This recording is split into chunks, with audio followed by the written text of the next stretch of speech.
Alright guys, Son's back. Had some pretty decent intro music there. Pandora didn't let us down this go round. Well, I should probably get, it's giggling already. We haven't even started. Seriously. It's gonna be a good show. We got Son back on here, the new patch came out. We got some stuff to talk about, some interesting datamined things. I'm totally stalling for time because I forgot about the theme song. You don't need to know that. So anyway, stay tuned, and maybe...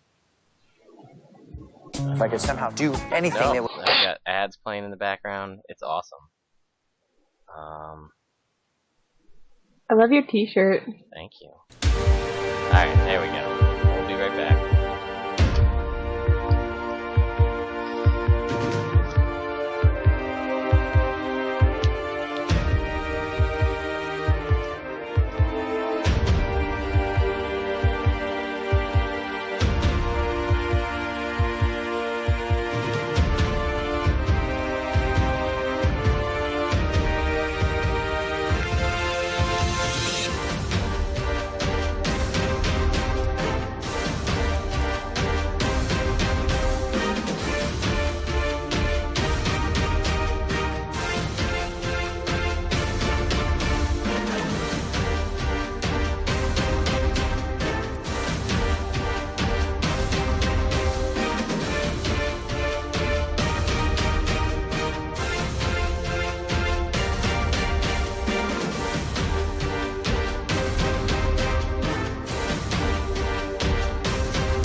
That's on mute.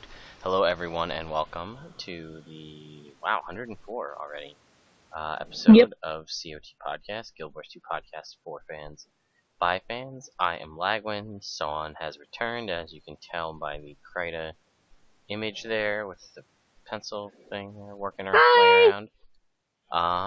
And we are excited because Tuesday was patch day and we've got new stuff to talk about.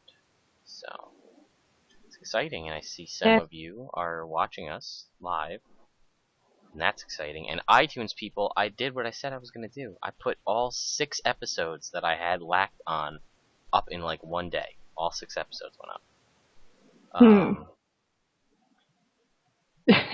Yeah, I've heard skill lag, input lag. Lag has been just awful all week. I've also been making lots of promises that I haven't been keeping, so I'm really just the worst. But you commented on my shirt, Son, this Teenage Mutant Ninja Squirtles. You're gonna have to follow along with everybody else here, but I wanted to showcase the 2 of the other shirts that those guys make that I super like. So this is one of them right here. I'm waiting for the chat to catch up, but I like this one because it took me a minute or two at the convention to figure out what this shirt was, because I was like, I know there's something there, but what is it? And then it dawned on me that that's Charmander Shepherd, and oh my God, that made me really happy. And then I was like, I knew that they had the Teenage Mutant Ninja Squirtles shirt. And I knew that they had the Charmander Shepherd shirt. So I said, well, they have to have a Bulbasaur shirt then if they're going to have the other 2 starters. So they brought you this lovely t-shirt. And I lost it. And I feel like I need to buy the shirt. Because this is just... Ugh, it's just too good. Just too good to pass up. So I'll wait for this. Oh my god, that's awesome! That is so... Oh my god. Oops, that's not right. This is right. Yeah, so. Yep, that is sharkrobot.com. Gw2 HMO01 is cut. Yeah, it's HM1 from all the Pokemon games is always cut. The move that lets you cut down the trees and stuff. So, silly Pokemon fan, bitch, I'll cut you. But if I could get a sponsorship deal with Shark Robot, I would be very excited. I've bought many of their shirts in the past. So, someone pitch me some good way to approach them, and I will do it. How about that? So, alright, let's move on. We spent a lot of time talking about t-shirts, but that's okay. Who doesn't love a good t-shirt? Sure. So, again, if you are listening on iTunes, which is a feasible thing nowadays, I've updated everything, and you'd like to watch us live, it's Thursday nights at 9 p.m. Eastern Daylight Time, which again will change in the fall, and I'm hoping that that will lead to more viewers for the people that haven't gone to Daylight Savings Time and don't realize that like the times have changed. So anyway, be sure to check us out live, or you can always catch these. They're on our Twitch channel, and they're also on our YouTube, as well as CoTPodcast.com. I caught that all up to date too, with the podcast anyway. I didn't go back and update the Let's Lore and the other ones. I have to get to that. But anyway, we're going to start off, as we always do, with the mailbag. So, Mailbag! Yep. Once again, quick plug, Vasburg is Vasburg.com, the guy behind all of the really fetching artwork that you see for our transition cards. So check him out. I saw he got whatever the Tumblr equivalent is of retweeting. I don't know. Or like that equivalent. I don't get this social media thing, so. Yeah, but he got that from ArenaNet on Tumblr, which is exciting because. Oh, that is really exciting. For those of you who don't know, every other Friday that's not ready up is this new series that ArenaNet, which will actually be this Friday, is called Points of Interest. And at the beginning, they do a Tumblr fan piece where they go over fan art. They talk about cosplay, they do screenshots and things like that.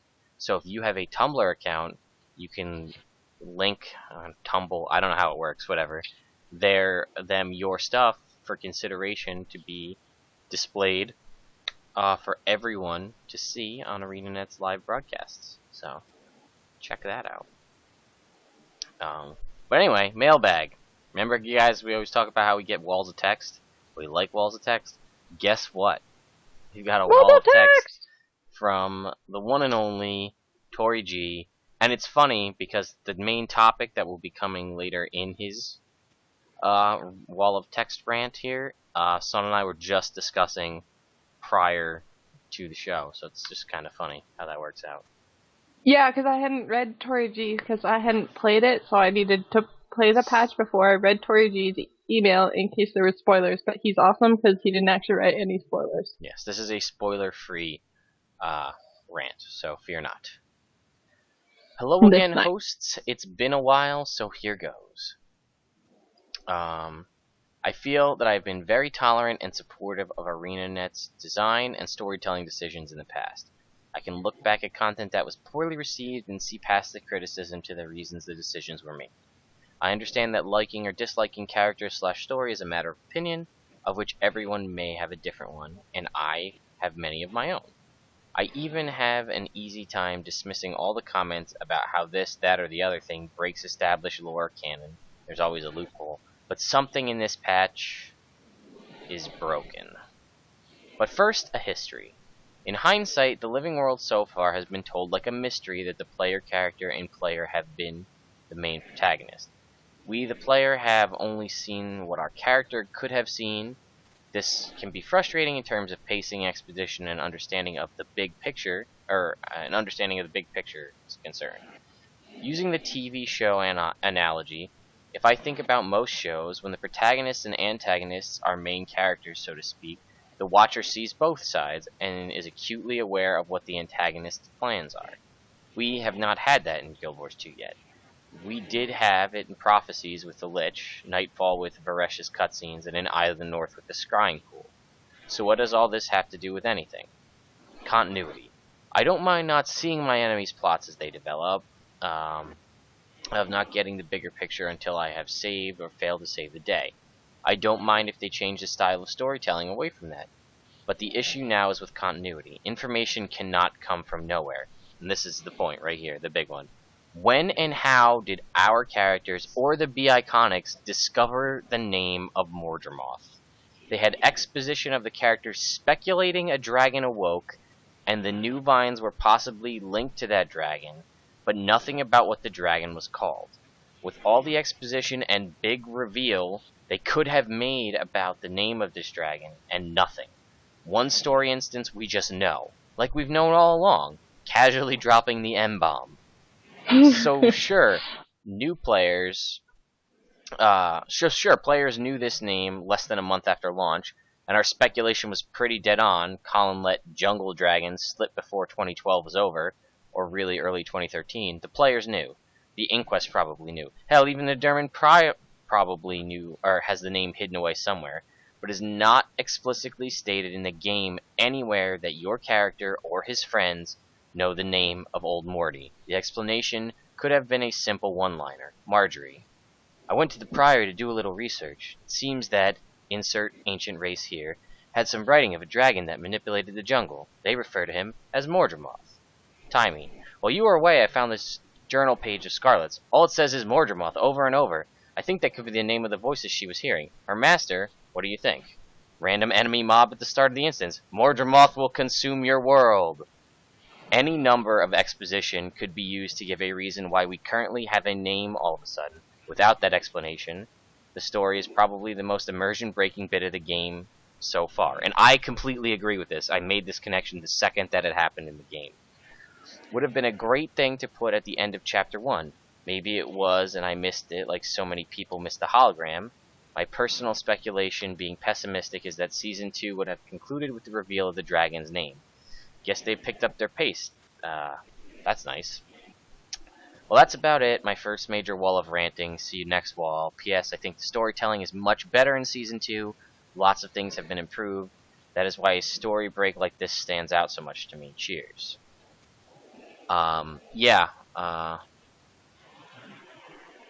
Eduardo from Mexico says, I want to make a joke of Mordremoth making a Vine account, but I'm not inspired today. Yeah, I had this exact same thought. Because all of a sudden, your character, and again, without spoiling anything, says, like, I think it's Mordremoth. And then Casimir's like, Mordremoth? Like she knows it too, and everybody knows it. And like, yeah, this one dragon that it has explicitly remained nameless. Like, it was literally the missing one. Like, we knew about the deep sea dragon, we knew about the other one, but this one had never been mentioned. And the characters don't know about the deep sea dragon. Most people don't know about it in game. I thought that we knew about it because that's why the Quaggins came from. A lot of people know that the Quaggins left because the crate pushed the Quaggins away, and the crate got pushed from the deep sea dragon. And I believe it's speculated at in the Movement of the World document, but most player and most like NPCs and things in the game still aren't sure that there is a deep sea dragon, whether or not there is one. I mean, some of the NPCs in the game don't even know about. I mean, obviously everybody knows about Zaitan because, duh, we killed Zaitan, so we know about him. A lot of them, obviously, most people know about Kralkatork because he literally flew over the world and created a giant crystal scar through the ground. And again, a lot of people know about Primordus historically from him possibly raising, and the Destroyers are his minions, and then Jormag the Norn and everybody talk all about Jormag. And then, like, the Deep Sea Dragon sort of alluded at, some people know, some people don't.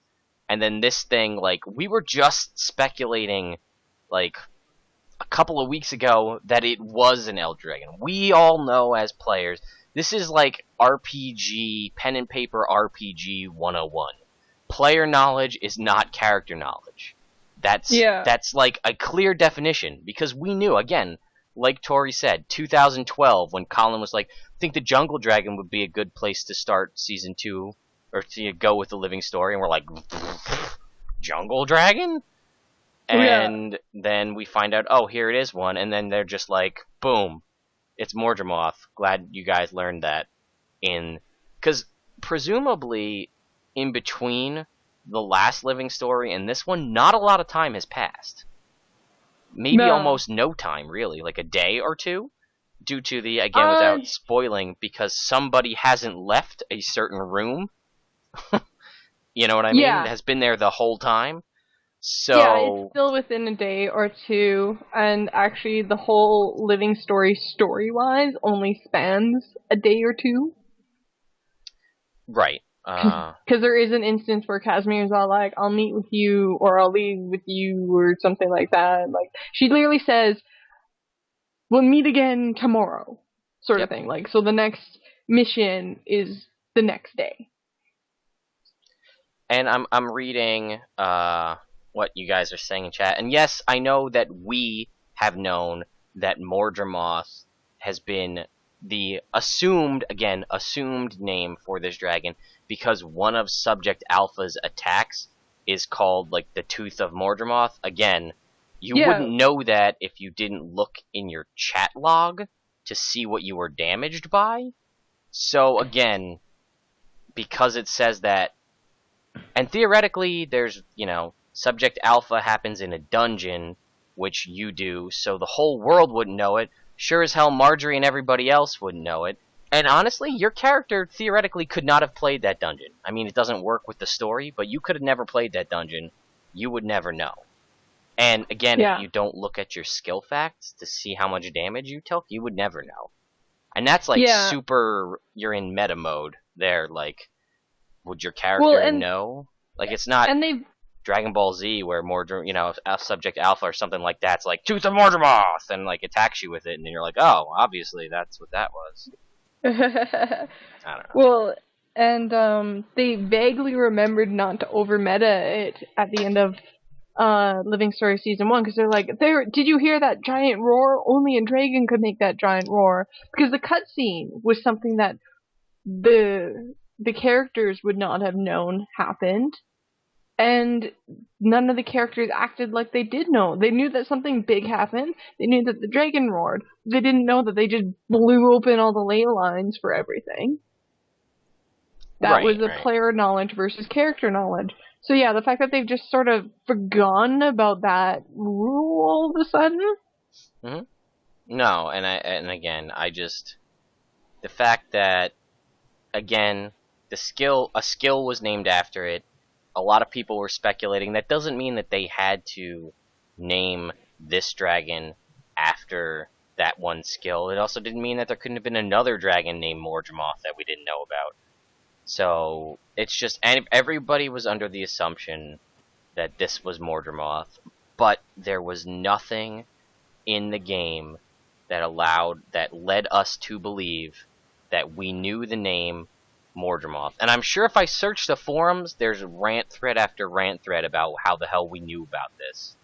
And I gotta agree with Tori 100% on this. A little bit of exposition. With all the crap that Scarlet wrote down, finding Mordremoth in the journal would have been a really easy way to go about it. Well, and the thing is it should have been something that, Timey would have specified if that was the case. If it was on a piece of paper that was not pointed to, like for those of you who did do Chapter 1, it did actually put you through, like, it pointed you to all the really important. There was a few pieces of paper and stuff like that that weren't super important but were really cool to read, but they pointed you to all the really important ones, so it should have showed up in the really important ones. Mm. Or Timey says, while you were gone, I found this name. like Tori said. Mm-hmm. Yeah. No, again, we didn't even, in-game, we weren't aware that there even was a dragon until Scarlet's thing. And then again, it was, we as players saw the eyeball opening and the roar, but there was no way to know that it was a dragon then. And then, we slowly had that, like, finishing story where we're like, yeah, I think it's going to be an elder dragon. I think that's what this whole thing is about. And then, we show up and we play through the first episode, and we kind of are like, okay, yeah, this seems to be what it is. And then all of a sudden, we know the dragon's name when we're still and kind its of properties. Yeah. Yeah, and we're Maybe it's not Mortimer. Maybe it's like super back from the dead Zaitan. Yeah. I mean, they did it with Tequatl. Yeah, that's true. They did do that. I don't know.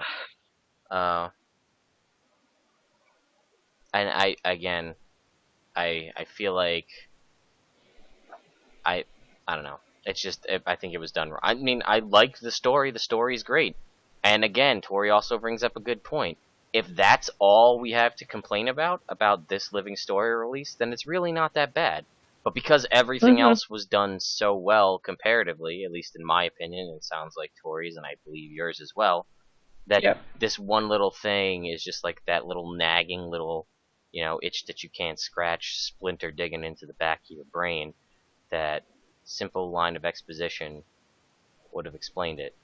And regardless, and I see what you're writing, Alu, all this stuff, and whether or not it may, I highly doubt that it's common knowledge, because, I mean, people didn't know that Elder Dragons really were a thing 250 years ago, and all of a sudden everybody knows about dragons that have been asleep. People didn't know about this, but regardless, even if it is common knowledge, then it should, we should have been explained to it somehow and been led to know this. I mean, characters, and there's plenty of lore in the books, all the books in the game. And there's one whole thing that's the history of the Elder Dragons. It's a book you can read in Divinity's Reach that has them all out. You know what I mean? Why not put Mordremoth in there? Because it didn't fit the story, and then then you're getting into weird meta stuff. Whatever, it's fine. I'm moving on. So you want to read what you wrote? Yeah. I sent in mail because I didn't think I'd make it in, but then there was lightning and rain, and it's not very good to be on gigantic pieces of moving metal when there's lightning, so we all got sent home. Yeah. But how are you going to say clock tower? Go back 88 miles per hour. Anyway, sorry. Okay, so last episode, the music that Lice played was the musical score teaser for this Living Story. I also said that I absolutely loved the trailer for this update. It was so cool. It was I'll just read what I wrote. Why don't we do that? It sent shivers down my spine. Like, I was really tough when I wrote this. This feels like a greater threat than anything we faced in Living Story 1 or Personal Story. Maybe because it's like Tremors, things that attack you from underground and when you don't expect it. And allies turn into enemies, the giants, which are rare in player-known Tyria and usually friendly. And that maybe centaurs are an actual threat instead of just a map-isolated annoyance that they feel like at endgame now. Oh my god, run on. I know we were just helping out. I know we were just helping out Jory's sister and all, but exactly what are we, the players, tumbling into? And how long has this threat been building? Is it really just the moment of Mortimer's awakening? How do the Sylvari play into all this? There is an increasing implication of the effects of being separated mentally and physically from the Pale Tree, and those implications are not good. And that last statement is a reference to Aaron, who was supposedly a soundless, but if you were in the festival, he was like running back and forth and all excited about the Pale Tree and stuff like that, so I didn't know he was a soundless. But if he was, that means that he was mentally cut off from the Pale Tree, and that by being with the Zephyrite, maybe he got too far physically from the Pale Tree. and that's what caused him to go batshit crazy. That's a pretty interesting theory that I haven't heard of or heard Yeah. expressed so far. So that's interesting. Yeah, well, because he was a little twitchy, Yeah. but when he was on the ship, but it just seemed like overexcited Sylvari. It didn't seem suspicious or out of cultural character at all. Right. He was mumbling to himself and stuff a lot, but it, again, just seemed like a peculiarly strange Sylvari, whatever, probably mumbling to himself so that we can hear his internal dialogue. Yeah. But that's about it. Yeah, it's gonna be interesting, and again,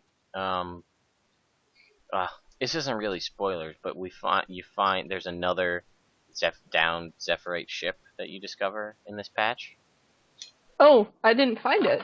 There is, and I'm curious if that can be linked to the same saboteur, or if there's another one, multiple conspirators. Ooh, yeah, because I only did the story because I only had an hour and a half before I had to have supper before the podcast. So okay. I was all like, Brahms helped me stay on topic. Thankfully, thank you, Brahms. Because he was all like, I was like, I only have this much time. He's like, okay, then you need to come over here and we'll go do the story together. Because otherwise, I wouldn't have made it past like the second chapter. I kept getting so distracted, and the new area that opened up is so pretty. Yeah. Alright, now we'll just run through the last little bit of shoutouts here and just get these done real quick. Because or the mailbag rather, because we haven't even gotten to shoutouts yet. We're already a half an hour in. So Natus Niel, Crazy in a Coconut, damn right. This is a reference to the 13th episode of Lag and the Ladies. Just watch it. Love it. Listen to Casey be crazy. Better than normal. Yeah. On episode 103 last week, Soya said, insert just lag, insert deal with it .gif. I should probably make one, actually. Because I'm getting ready for Dragon Con, and you can see my little character image right there.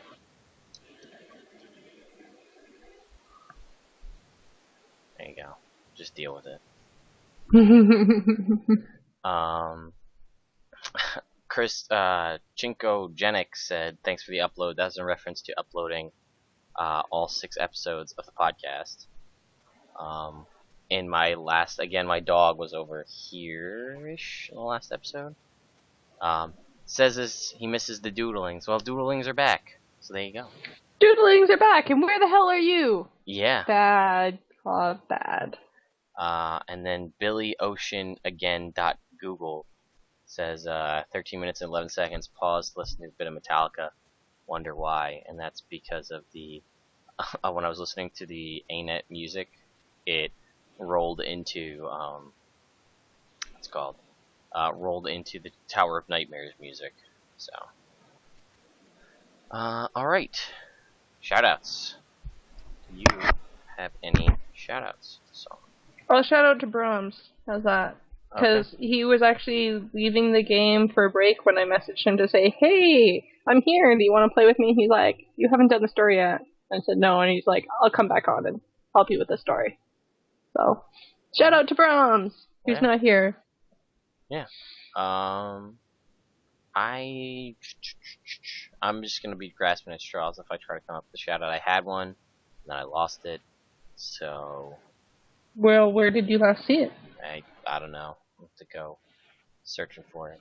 So, alright, we're going to move on to the news and the actual discussion here. So, first up, Mondays. It's on the schedule for Mondays, and it hasn't actually been happening, but it's back. So there's a link there. That's Jal's in-game new Crichton translations have returned. I believe those will be happening bi-weekly, so that's once every other week. On Mondays, there's a link to his newest article, continuing on his Super Adventure Box new Crichton translations. And then, while we're at it, giving links to COT related things. You okay? Okay. Alright. Here is, this is the link to the newest comic that came out on Wednesday. So, super shout out, I guess, to Saune for making this happen in a little bit of time that she had. Eventually, we'll get color back, but not for now. Yeah, I'll go back and color them when I'm done the summer job, but it's tough. I spend 3 to 4 hours just doing the black and white because of how much time it takes to do the line art, and it adds more time than I actually have. So. Alright. Well, I look forward to seeing that. So let's talk, well, you know what, let me just get gem store stuff out of the way, because that's pretty easy. So is this the right one? That's the wrong one. Here we go. Alright, gem store. New hairstyles. 3 new hairstyles per race, per gender. Super Saiyan chart!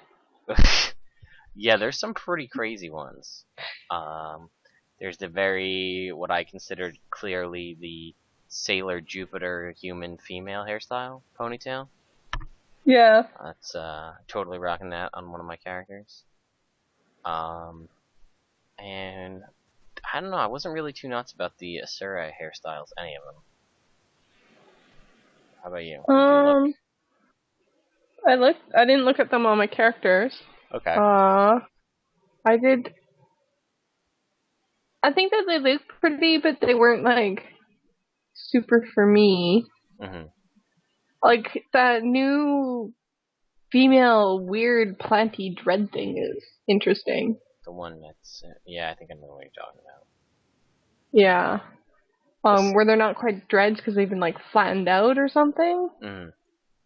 Like that. Yeah. And they the Sylvari ones were pretty good. Oh yeah, Finally I really liked the one Sylvari one there. Scarlet's hair. Yeah. Scarlet's official hair. Instead of just the knockoff one. Yep. And sorry, I'm also trying to pull it. There we go. Trying to pull it up in Guild Wars. That one.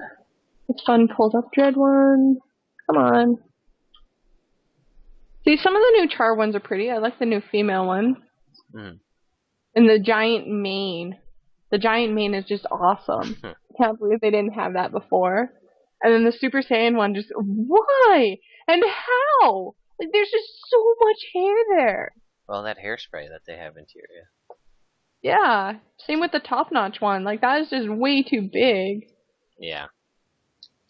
Oh yeah, that totally does look like Jupiter. Right? My ponytail. Some of the men's stuff. I love the Norn one with the feathers. Yeah, I really like that one a lot. So much. I think I used to wear a hairstyle similar to that in a different game, but I can't remember which or where or why, but it totally reminds me of, I think the first one that came to my mind was, Saune the LDC. Yeah, actually, yeah. Just because it has the little thingies in the hair. Yep. I want to make a new Norn now. I hear you. Make a new Norn. I've seen a lot of people making fun of the Norn super glorious locks. Yeah. For the male. Yeah. In Facebook, one of the first, or at least latest comments was Prince Charming. They linked Prince Charming. Alright. From Shrek. Yeah. Huh. But there we go. The Sylvari, really super cute. I know what those leaves are, but they're not coming to my mind quite right. Well, so they're pretty. They also released the leyline weapons, which I think you had a link to something in there, right? The weapons. Yeah. I gotta be honest, I don't like any of them. I don't like this is the first time there's been a release of, like, things coming into the Black Lion store for tickets that I just have no desire to have any of them. The staff is, like, the only one that's, like, sort of okay to me. But according to you, look kind of awkward. They have, like, sound effects and stuff. Yeah, they have unique drawing sound. Like when you draw them, there is a unique sound effect. Except for the short bow, which I assume is glitched because it's really weird for only one weapon in the set not to have a sound effect. Mm-hmm. And some of their sounds actually do, like, their attack sounds sound a little different, because, like, I think there might be a sound effect when the weapon moves, Mm-hmm. but it often gets drowned out by the attack noise for whatever that skill is.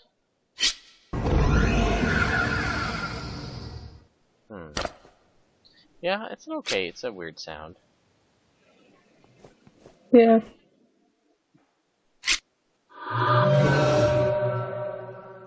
Yeah. I'm not a huge fan, but the other weapons, which we'll talk about in a bit, I'm super excited about. Those are so cool. The ley line finisher, interesting. Really big. I don't like it. The ley line finisher animation. Mini chicken NATO. It amuses me, but I haven't seen the actual chicken NATO, so I was all like, what? When I first saw it. The chicken NATO miniature combines all the best things about chickens and tornadoes in one beautiful and slightly worrying package. Why? We here at the Black Lion Company don't ask why. Why not? So, there you go. The Chicken NATO, which is an event. There's an event, I think, around Chicken NATO in the expanded dry top area. So, yeah. I think it's, let's go to let's look at the game release page and kind of just talk over the actual release itself. So, we are returning to dry top, but it's been expanded a lot. A real lot. And it's cool because it adds different areas. There's multiple sandstorms. They raised the tier of the what's it called? The Zephyrite. The Zephyrite thing goes up to 5 now. Yep. There's also like an oasis type area. Yeah, it's super pretty. Through the canyon, that's also super pretty. Mm-hmm. And the caves are even not too bad, considering. I only went into the story cave. I did not go into the other cave, because again, time limit. If I went into the other cave, I think I'd still be there. A lot of good Guild Wars 1 throwbacks, and like in various journals and pages and things you can read. Throwbacks to calling stuff out to Alona, throwbacks to Nicholas the Traveler, and Professor Yakington, so that's exciting. Plus, there's this big theory about, there's this whole thing about waypoints, where waypoints are being affected, and they might be tapping into the ley line system, and that's like how the waypoints work. And there's like people are seeing these like vines and things on waypoints, and there's this big discussion that they may, I think I heard over 80 waypoints have these kind of vine situations around them. Oh, really? I only knew of the 2. No, they're out in the world that's happening. That's awesome. So I think I don't know if I might have just picked 80 out of a hat, but I think I heard that somewhere. And a lot of people are discussing that maybe this will see like these will get destroyed in the process and forever alter, the way we play Guild Wars 2 by pulling out, apparently, let's say that number's correct, pulling out 80 total waypoints. Oh, for sure. That would hugely affect the way that we get around. And then that, of course, people hear that and they're like, oh my god, mounts. We're gonna need mounts because waypoints are gonna be gone. Some waypoints will be gone, so mounts everywhere. Well, it just depends on which ones that, if ArenaNet pulls, it just depends on which ones they choose, because there's a lot of waypoints that I don't think that they actually get used. You go to once for your story completion, you never go back again. Yeah, like they just aren't really necessary. Well, so they could probably call. They could put like guild missions and things around that. Live Spartan says 1 waypoint's already been destroyed in Brisbane, and Guy81 says game is going to be better with less waypoints. I kind of agree. You get to see something that I realize when we do the Let's Lures for Guild Wars 1. Yeah. You get to when you're not constantly teleporting all over the map, you get to see more of the world, and you take more of it in, and it seems bigger and grander. And I mean, Guild Wars 2 is a really beautiful game, but like I feel like some of it you just miss out on because you're like waypoint to this point, move to objective, do objective, go back to the bank, you know? Right. Rather than like, oh, well, I can't get from this waypoint to this waypoint, so I might as well run. Because, I mean, your first playthrough of the game, your first time doing map completion, you see so much. But then, like, if you're going for map completion, sometimes I feel like you lose that too, because you're just running from point A to point B to get those map completion things. You don't actually stop to take it all in. Yeah, like, I've started playing, like, in Casey's, what does she call it, immersion mode, although I still haven't broken my habit of consulting the map all the time, but I keep my mini-map really small. Hell, I'd even turn it off if that was an option. Yeah. I don't know why it's not, but, yeah, and then just so that I can try to experience more. Because when she first brought that up, it was all like, holy shit, yeah, you're right. Yep. And especially with these beautiful new maps, like, I almost feel guilty. Yeah, I mean, there's a lot of stuff to really take in, and again, with this new map, it kind of kept a lot of the similar stuff. There's the hidden chests and the lost coins, and that whole thing's continuing to happen with the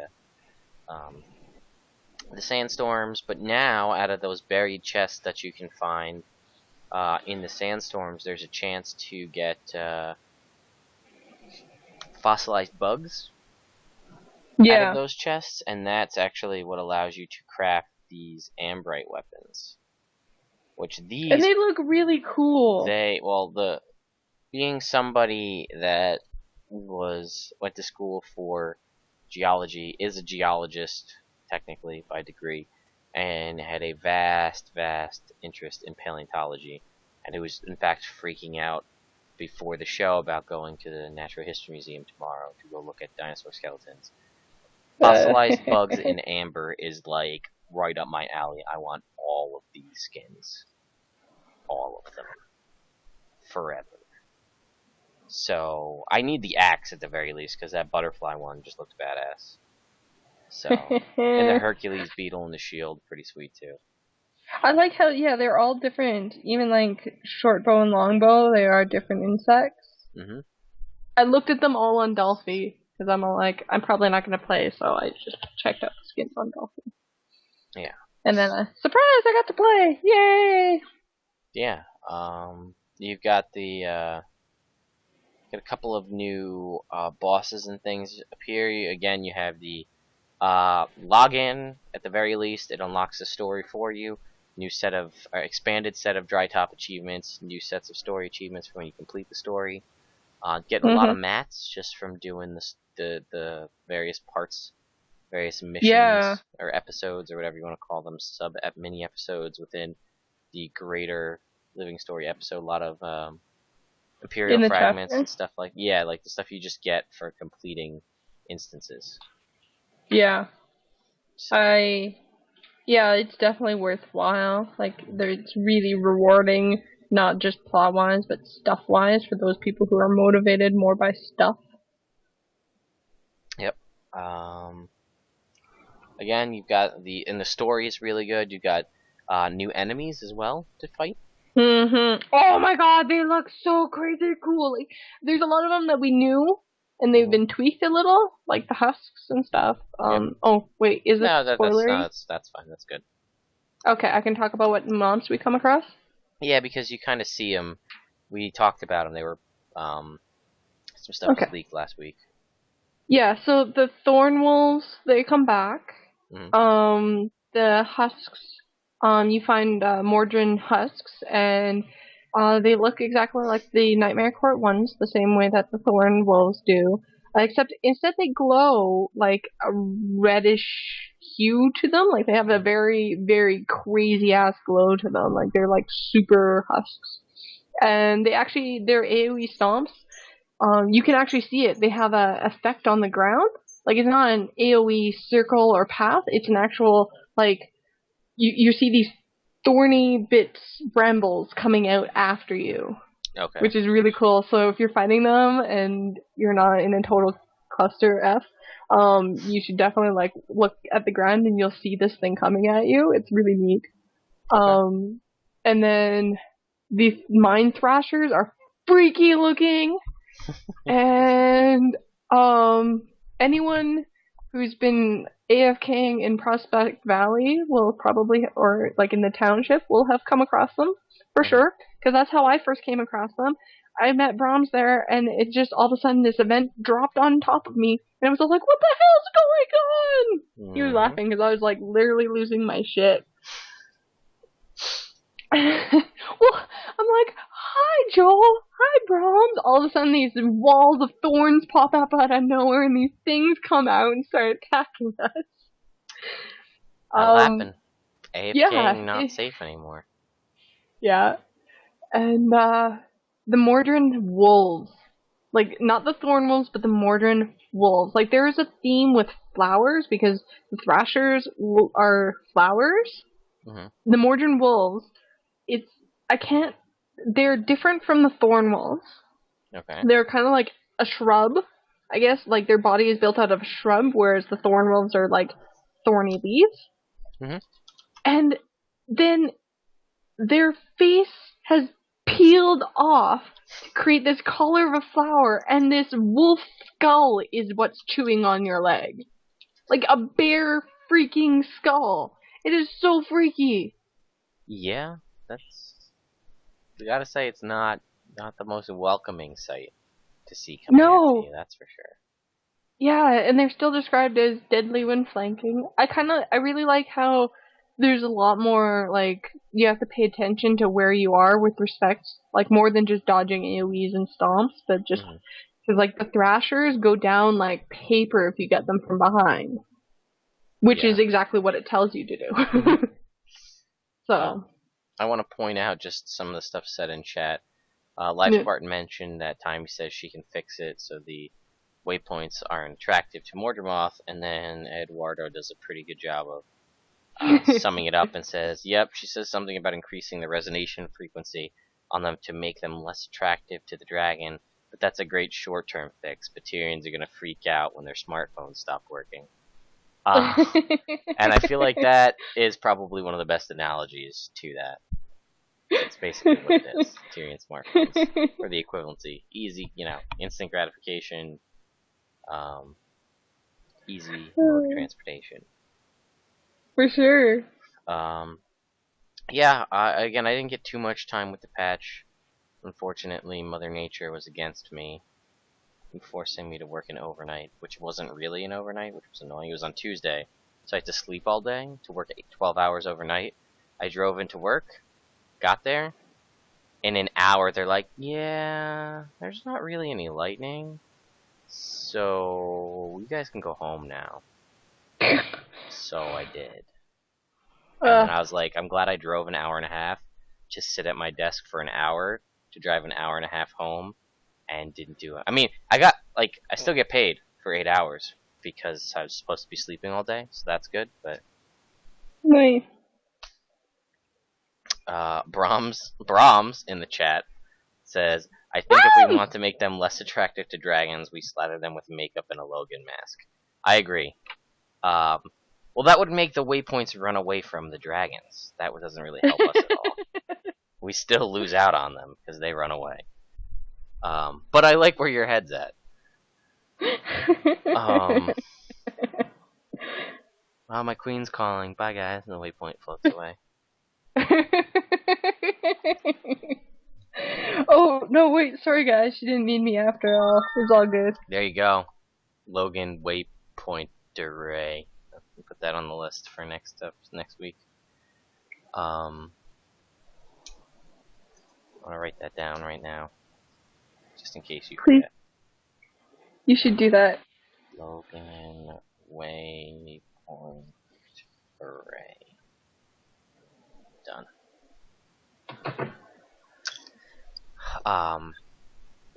So yeah, what else is there to discuss about the new patch?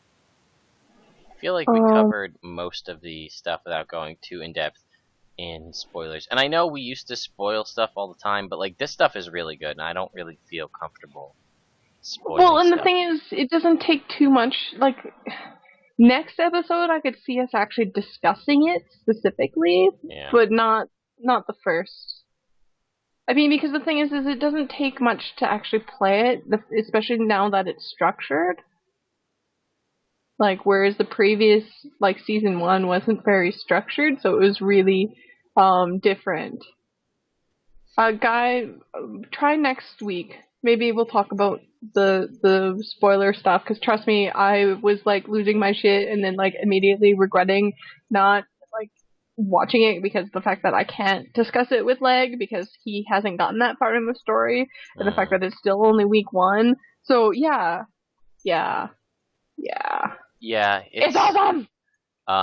Again, as a warning for those of you that are if you're gonna watch the Point of Interest live stream tomorrow, they do spoilers in those, so be on the lookout for that. Again, if I had had enough time to actually sit down and play through everything, we would have just spoiled everything right off the bat. But next week for sure, and hopefully there won't be any storms in the near future, so that I can there won't be any conventions or storms or anything, so I'll actually be able to sit down and play through everything. There also won't be any stupid freaking mobile games released that my friend at work tells me about, and then I end up sinking hours into freaking playing Adventure Time Card Wars on my phone. The game is so good. It's so addicting. I'm #1 in my bracket. Not that you're bragging or nothing. Against real internet people. Like, you don't actually play against them. They play against you build a deck and then they play against it, like, offline with a computer controlling it. But I'm still undefeated. So it's like AI. Yeah, wow. So like you set up your deck and you say, I want this deck to battle online, and then like people can challenge you, and then the computer controls it, and then they fight against your deck. And I'm undefeated. Crazy. My deck is apparently strong enough. It's because I'm the Earl of Lemongrab, and anybody else that tries to mess with me, unacceptable. I can't. My wife is really good at it, and I just can't. If I had Lumpy Space Princess, then we'd be all alright to do accents, but... Oh, speaking of, just real quick while I'm on Adventure Time, I figured I would point this out. In case you guys have ever seen that episode or curious, there's also a physical card game. Adventure Time Card Wars. Like, you know, like if you like Pokemon card game and Magic, and like card games in general, like I do. Like, this is a 2-player, this is Finn and Jake's deck together, and then there's booster packs and stuff, so you can go and play with peeps. So, there you go. That's what I'm gonna do. I think they also give you codes in here for the actual digital game as well. That's enough of that Adventure Time taking over my show. Well, guess what? What? It's Datamine time. Yay! 'Cause there, as always, when a new patch is released, there is stuff to discuss that's been datamined. There's actually some pretty interesting stuff, if you ask me. Some stuff showed up again. The Endless Monkey King tonic. There is the mini Chickenado we already know came out. There's a mini Mordrum Leeching Thrasher, apparently. Oh. So I don't know when. I don't know if that's in game yet. And then there's also, I'm guessing this might be this Tuesday, mini pack, mini Colocal, mini Dust Mite. Or no, I'm sorry, these are tonics. Colocal transformation, Dust Mite transformation, and Air Devour transformation. Maybe there'll be a like a, I don't know, a dry top tonic or something like that. That would be cool. Ooh, repair. Oh, this is gonna piss me off. Repair. Double click to repair broken gear anywhere. The Repair-O-Matic. Oh. Now, An yeah. If this better not be a gem store thing, and if it is, what am I supposed to do with the 8 billion instant repair canisters that I have just kicking around? Like, granted, I didn't buy instant repair canisters. Mine came from Black Lion chests. But I have a ton of these things.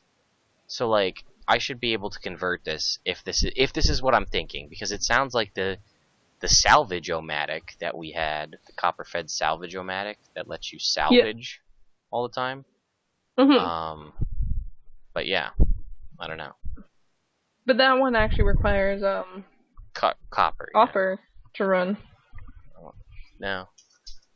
Are you having some?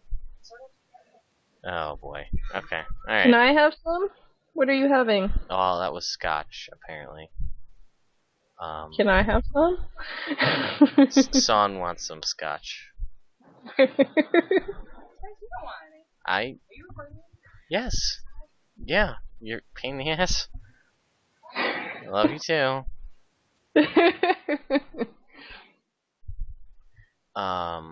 Well, the thing is, I don't think they can, to jump back to everybody's topic, I don't think the salvage-o-matic they can charge for, because they just made that whole huge push to make repairing in the game doesn't cost anything.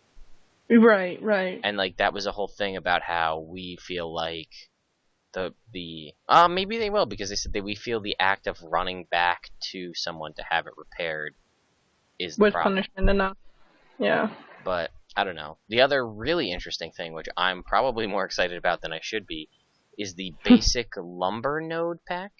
This activates 3 lumber nodes within your home instance for daily logging. The trees created provide green, soft, and seasoned logs. This is pretty similar to the basic mining node pack that we received earlier in the year. So this will actually be the same thing, except for various types of green, soft, and seasoned wood, which will be great because if you have this plus the basic mining node plus all the ones you got through the story like the candy corn and all those, that will actually be enough to get you your entire daily gatherer without leaving your home instance. So there's also something that says rich quartz crystal formation. I don't know what that's about. That'd be nice. It just says it, so I don't know if that is the other one. Those are going to be findable. If there's going to be like a thing to upgrade your existing quartz formation, I don't know. There's all the things for the ley line weapons, the ambre weapons, the recipes, fossils, a consumable, a recipe for tasty worm stew. I don't know if this is a spoiler, but there's something that says token of Timey's gratitude. Yeah, that is your prize for finishing the episode. Okay. It's a box with really cool stuff in it. Okay. There's a Zephyrite color swatch blue, which if you've seen what happened last time with the color swatch red, it allows you to you buy one of these and allows you to unlock any color red dye in the game. This will be I used mine. It was nice. Yeah, I used mine as well. This will be the same thing for blue.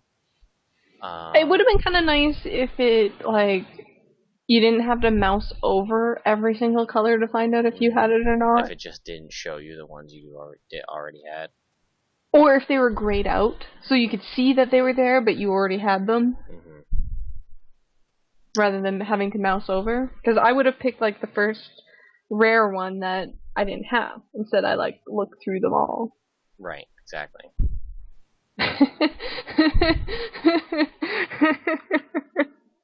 Bros. Yes, now we can all be lumberjacks. And that's okay. Okay. There's a really bizarre thing that says PvP. Arenas will unlock at PvP rank 9. Oh, Eduardo. Soft wood every day? Consult your doctor. But it says PvP arenas will unlock at PvP rank 9. What that means, I don't know. But probably the most important thing of all is there was a section datamined called trial accounts. It said, and it has a bunch of dialogue strings attached to it. But could ArenaNet be announcing trial, like Guild Wars 2 trial accounts? That could be really big for getting new players or other people to try the game. Like, oh, just make a trial account and try it. That would be super awesome, because I have a character slot that is reserved for my friend right now, who we can never organize our schedules to line up. But the whole point of it is just for her to try the game. Yep. But right now she has to come over to my house for a couple of hours and commandeer my computer to do it, which has only happened like twice. Yeah, so it says, here's the string of dialogue. The coins do not fit in your wallet. Trial account rank too low. Trial account not allowed in team. Continue to earn glory. This will minimize Guild Wars 2 and load our billing website in your browser. After you've completed the purchase online, you will need to log out and log back in for your account upgrade to be completed. Get a total of 4 free character slots and the ability to purchase more. Go to buy.guildwars2.com to give them the gift of Guild Wars 2 now. Acquire gems and use them in both gem store and currency upgrade. Click the upgrade button on your screen or visit buy.guildwars2.com to upgrade now. This user has a trial account and cannot earn influence or be granted guild privileges. You have reached the trial limit, but you can do much more by upgrading to a full account. Send items and gold through mail to anyone. Speak in map chat. Continue to earn gold. Gain access to the experience you are earning now. You have reached the trial limit of level 15. We will continue tracking the experience you earn up to level 19, and you will receive it upon upgrading to a full account. Okay, so there's a lot of limit into what they can accomplish in terms of, like, especially the social end, and it looks like how much money they can gain. Yeah. But that's fair. Yeah. That prevents people from just, milking it. And from looking at it, it sounds like you're really limited in what you can do. Like, there were a lot of, like, strings of text that was like, talk to your friends, get guild privileges, sell things on the trading post, and stuff like that. And I feel like those are probably just dialogue that's like, what's it called? Yeah. If you upgrade now, yeah, then like you will get these things, and yes, anti-botting measures, I'm sure, because bots would just make a ton of free accounts to just get and sell gold. So if they can't do any of that without upgrading, then that really kind of limits what they can do. I love scotch. I just saw that. Scotchy scotch scotch. Thank you, Guy. I saw that. And Eduardo, yes, big point here. It blows my mind that we're just getting trial accounts.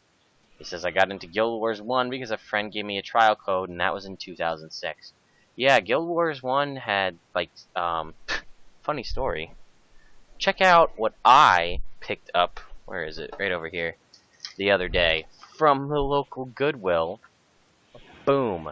This is the Guild Wars Eye of the North pre-release bonus pack. For those of you who are wondering, why would you buy a pre-release bonus pack? This, one, it was like $1, so there's that. 2, unopened, but this actually gets you 3 exclusive items in Guild Wars 1 that you can't get any other way. Gets you the Glacial Blade, the Hourglass Staff, and the Dark Steel Longbow. For those of you who watch the Let's Lore, you may see that my character has that staff with the spinning hourglass at the top.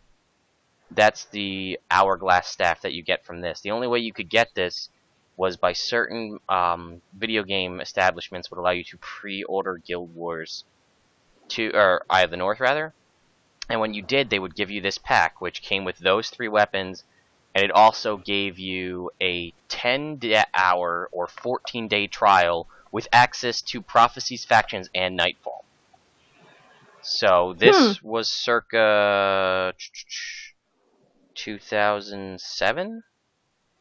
Right. Yeah, somewhere like 2000, somewhere in the 2006-ish, 2007 range. So you would go pre-order Eye of the North, which was only $20 because it was an expansion pack. They would give you this, which allowed you to play the other 3 games for up to 10 hours or 14 days, all 3 campaigns, And if you then upgraded... Oh, and the other part of it was, this gave you... Oh, this was, again, I'll just read the back. Exclusive access to Guild Wars Eye of the North Sneak Peek Weekend, which was one weekend you got to go into Guild Wars Eye of the North.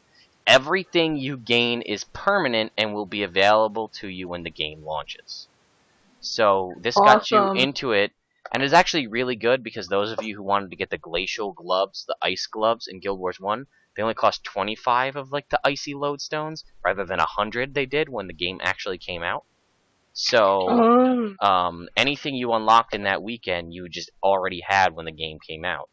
But yeah, it got you 3 badass exclusive weapons, level 20 weapons that with exclusive skins and exclusive stats that you can unlock on all your characters just by typing /bonus. It gives you all those items. Just like buying the, it came along with the Game of the Year edition. But, because I'm me, I bought all the ones they had to offer. So, I don't know what I'm going to do with them, but I got them. Actually, I know what I'm doing with one of them. But I got 2 more that I just have sitting around. I don't know if they're worth doing giveaways with, because I don't know how many people are still interested in Guild Wars 1/3 like weapon skins for Guild Wars 1, a game you probably don't play. And I checked, they're really not worth. Actually, I don't know if they're worth anything because there's none of them on eBay. There are 0 of these, which could mean that they're worth a lot, could mean they're worth nothing. So you could just put them up for some number and find out if it sells. Yeah, I don't know. But anyway, so that's my little rant about trading post sometimes. Yeah, well, that's my little rant about trial accounts. Yeah, there's your 2006 trial account, Eduardo, right there in that box. Yeah. So there you go. Plus, I mean, that was also a really good one because it got you access to the game, and you know that sneak peek weekend, which was such a good idea. I wish they had I wish they could have done that with some of the stuff for Guild Wars 1. Or for Guild Wars 2 rather, where it was like maybe for like the last beta, everything you had was like you got to keep it. Right. Which they did between beta to beta, which was nice. For some point, like I think that the first beta to the second beta, all your stuff transferred. Yeah, but not second to third because I played both second and third. Yeah, second. Well, they had the Sylvari and the Asura in the third beta. And they didn't before. So, but anyway. Well, I can understand because of the dramatic design change between Beta 1 and Beta whatever. You mean the one where they add... Oh, you mean... Well, Beta 1 was still pretty similar, but that's when they changed the traits. Oh, okay.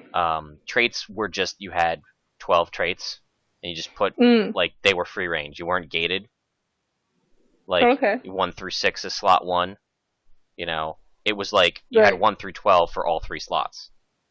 Okay. So, yes, the gems you bought. If you bought gems in Beta Weekend 3 with your real world money, you would have those gems on launch, which I did because they made you so that way I didn't have to worry about the trading post going down. If the gem store purchase thing went down, I would still have my gems. Right. But then the trading post ended up going down. The game locked us out for like 6 hours at one point overnight. But it actually worked out because that's like I got my 2 free character slots by the game accidentally glitching. Oh wow! I bought 1 character slot on launch day. Like as soon as the game launched, I bought a character slot, and I somehow got 3. Huh. So, I mean, I heard it happened to other people, them buying like other things and like tripling. You know what I mean? Like somebody bought like a Black Lion salvage kit and accidentally got 3 or 2 instead of 1. You know, out of the gem store. I bought a character slot and got 3. I wish I had bought stuff then. Yeah. So, yeah, it was just accidental mishaps in the gem store. So, I mean, I feel like I know in Black Lion and gems and Black Lion keys, I've given all that back and more, so I don't feel bad. Yeah, you're kind of a gem store whore. I'm not a whore. I don't give it away to the ArenaNet for gems. I give them my money.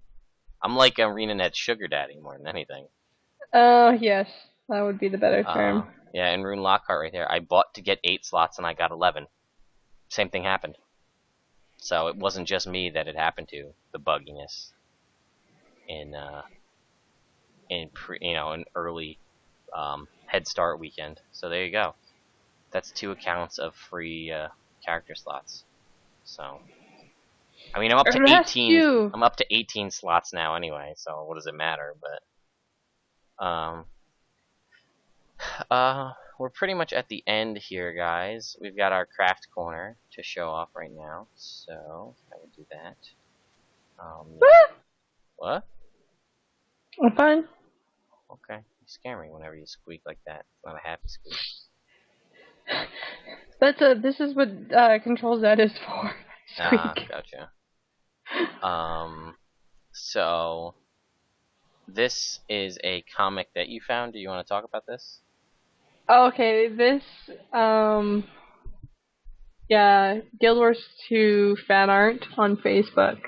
Mm-hmm. Actually, we're the first ones to cite this one. I grabbed it off of them today, and it was just too freaking perfect given our last leg in the ladies. Yep. It's about the twins, Pelham and what's his face? Forget his name. I'm so good today. Yeah, good. I don't know. Yeah. I don't know. It's not sad. Anyways, if you do the Silvara story, you have to help these 2 twins, and they're freaking insane, the 2 of them. The whole moral of the story, when you finish this tiny segment, is literally they go, yeah, you're right, we should work together more often. Mm-hmm. But it's like, really? Why? Why? But this is after you totally destroy a marketplace. Yep. Instead of actually productively finding out where your poison went, it's like you burn it down and you just it was such a mess. It was such a This is by Illictic on DeviantArt. Is the creator of this. Yeah, the Lagging the Ladies that you're referencing, I believe, was yesterday's. It went up yesterday. Oh, okay. Or no, this morning. Yeah, this morning. It went up this morning. So that's not what I wanted. That's what I wanted. There we go.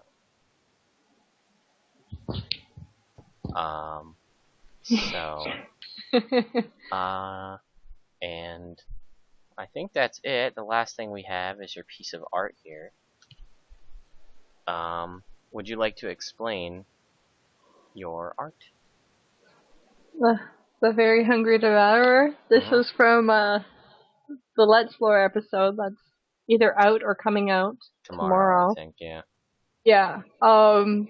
Where we had to feed this devourer. This devourer that is so hungry that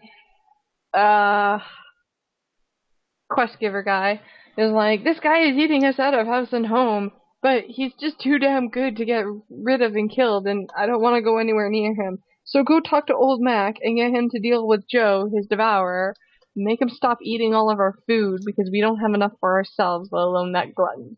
So then you have to go out and get food for this gluttonous devourer. Yep. And Casey said that she wanted it to be... First, we were talking the Hungry Devourer, like Hungry Hippos Tyria edition. But this is what I was thinking of. I have the title wrong. But then this was the Very Hungry Devourer, which is like the... God, what was his name? His name is Eric Carl, the author. Yeah, I knew it had Carl in it. Eric, the author of the Very Hungry Caterpillar. So this is Saun's version of that. So Saun Carl. So we'll have to make sure we link this to Casey, because Slacker isn't here watching live. Yeah, geez. She might be doing the other podcast over for MMORPG tonight, though. So I don't blame her for that. Not acceptable. I agree. I'm here. I know. So, and Brahms is here too. So we're. And Brahms is here. Like, oh. Huh? Did I break you? What happened? No, I'm fine. Okay. I'm just making weird noises today. Okay. Yeah, I'm learning. Even with my nap, I haven't had much sleep, so. Alright. Well. Alright, so unless you have anything else you want to talk about. I don't think I do. Do I? Do I have anything else written? No. I do not have anything else written. Okay. Well, then I think that's it for us, guys. For the 104th episode of the Chronicles of Tyria podcast. I'm Lego. And I'm San. And we will see you. Hopefully we. See you next time. Hopefully.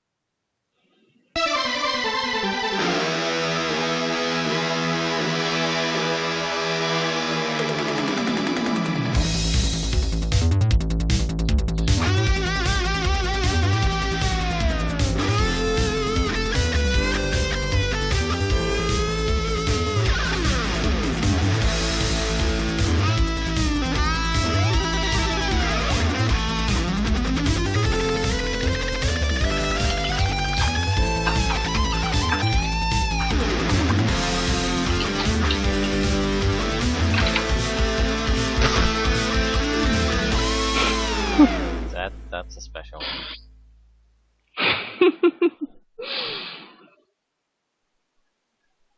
Alright. For real, we're good. See you later, guys.